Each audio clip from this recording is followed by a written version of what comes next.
بسم اللہ الرحمن الرحیم اقرأ باسم ربک الذی خلق نحمده ونصلي على رسوله الكريم اما بعد فاعوذ باللہ من الشیطان الرجیم بسم اللہ الرحمن الرحیم۔ سامعین و ناظرین السلام علیکم۔ آئیے آغاز کرتے ہیں القرآن لرننگ کے لیسن نمبر 23 کا، جس میں انشاءاللہ ہم تجوید کے کچھ قواعد کو ریوائز کریں گے۔ تو آئیے آج کے سبق کا آغاز کرتے ہیں۔ بسم اللہ الرحمن الرحیم۔ تجوید کے جن قواعد کو ہم ریوائز کرنے جا رہے ہیں ان میں سے فرسٹ ون ہے غنہ۔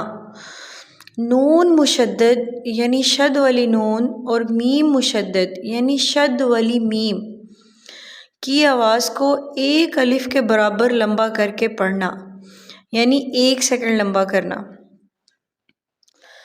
دوسرا قاعدہ ہے تفخیم۔ تفخیم کا مطلب ہے حروف کو پر یعنی موٹا کر کے پڑھنا۔ آپ کے سامنے اسکرین پر بریکٹ میں کچھ الفاظ لکھے ہوئے نظر آ رہے ہیں۔ خصوہ ضغطن قذ، یہ مجموعہ ہے ان تمام حروف کا جنہیں ہمیشہ پر کر کے پڑھا جاتا ہے، یعنی خا، صاد، ضاد، غین، طا، قاف اور ظا۔ ان تمام حروف کو ہمیشہ پر یعنی موٹا کر کے پڑھا جاتا ہے۔ تھرڈ قاعدہ ہے اخفاء کا۔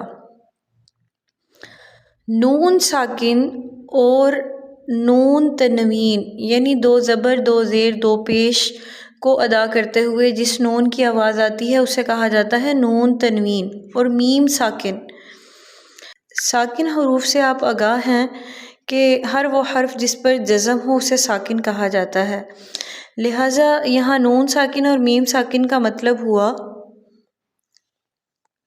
جزم والی نون اور جزم والی میم، اور نون تنوین وہ ہے جو کہ 2 زبر 2 زیر 2 پیش کو ادا کرتے ہوئے پڑھی جاتی ہے۔ جی تو اس قاعدے کو دوبارہ سے دیکھتے ہیں کہ یہ کیا ہے اخفاء کا قاعدہ۔ نون ساکن، نون تنوین اور میم ساکن، وہ میم ساکن جس کے بعد با ہو، ان کی آواز کو ناک میں چھپا کر پڑھنا۔ نون ساکن کی آواز کو ناک میں چھپا کر پڑھنے کو اخفاء کہا جاتا ہے۔ فورتھ ون ہے جو قاعدہ وہ ہے قلب۔ نون ساکن یعنی جزم والی نون یا تنوین یعنی 2 زبر 2 زیر 2 پیش کے بعد اگر حرف با آ جائے تو قلب کر کے غنہ پڑھنا۔ اور ففتھ ون ہے قلقلہ۔ ساکن حرف کو یعنی جزم والے حرف کو ہلا کر پڑھنا۔ بریکٹ میں لکھا نظر آ رہا ہوگا آپ کو قطب جدن، یہ مجموعہ ہے ان تمام حروف کا جن پر قلقلہ کیا جاتا ہے جزم آنے کی صورت میں۔